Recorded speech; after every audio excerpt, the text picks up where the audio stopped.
Welcome back, I'm Rob Lang and this is my game Clomper.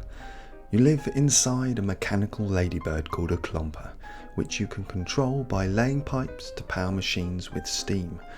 The outside world is a hellscape that you explore from inside the Clomper, picking up resources and completing quests. If that sounds like fun, like and subscribe for more. This devlog is all about exploding, bouncing, a ridiculous quest on which I've embarked and... oh no, what have I done? My last devlog, you remember the Alolomololomolomomololola recommended I let players stuff escaped fire sprites back into the boiler, and that's what I've been working on since. Before fire sprites can erupt forth from an exploding boiler, they need to be able to fit inside. The existing boiler model was just a single mesh and a few box colliders. I also wanted the boiler to be animated when hot, so I cut the blender mesh into sections and exported them all in one click. To do that, I recommend using a Blender add-on called Capsule by Takano Kiriako, link below. The resulting FBX can be imported into Unity. Really good if you're going back and forth tweaking lots of models at once. The inside of the boiler has 12 sides.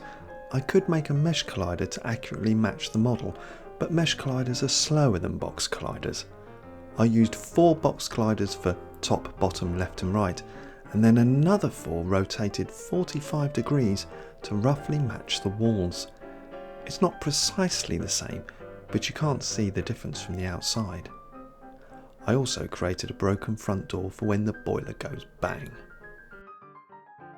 To make the fire sprites bounce and fly about, I added rigid body physics to them. To stop them rolling, I froze X and Z axis in the rigid body. I added an empty game object inside the barrel of the boiler for the sprites to spawn on. Spawning was simply instantiating the prefab in a loop. Clomper is multiplayer, so this is performed on the host and then Mirror spawns them on the clients. Each fire sprite received a coroutine that would push them up into the air after a random amount of time. I do that by applying an impulse force to the rigid body. They look cute, but rather small, so I boosted them a little.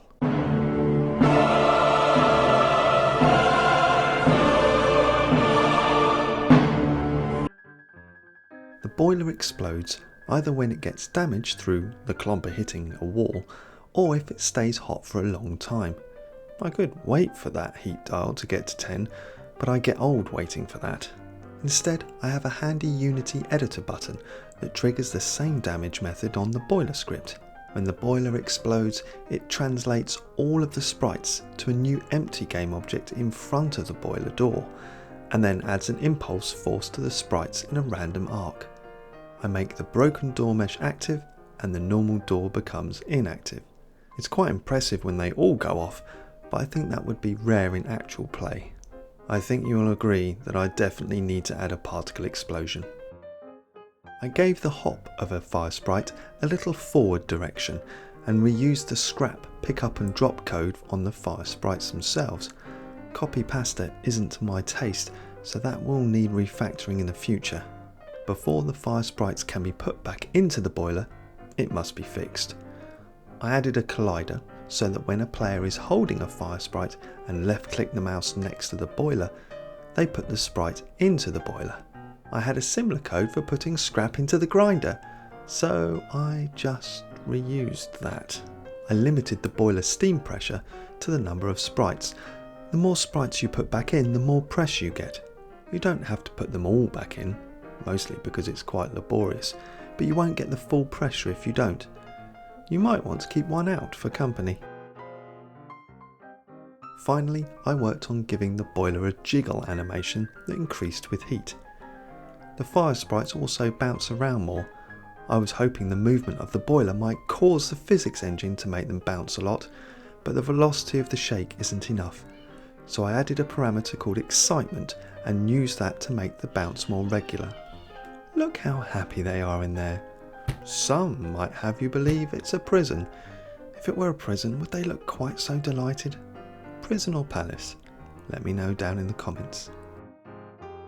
Inspired by Axel of stupid game experiments and following in the wake of paper cuts, I've embarked, with others, on a ruinous quest of trying to do a little game dev every single day for 100 days and tell everyone about it on Twitter.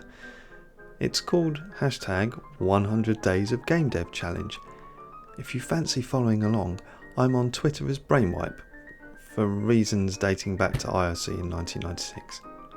I have 2 children, a day job, chores and another hobby, so this challenge might break me.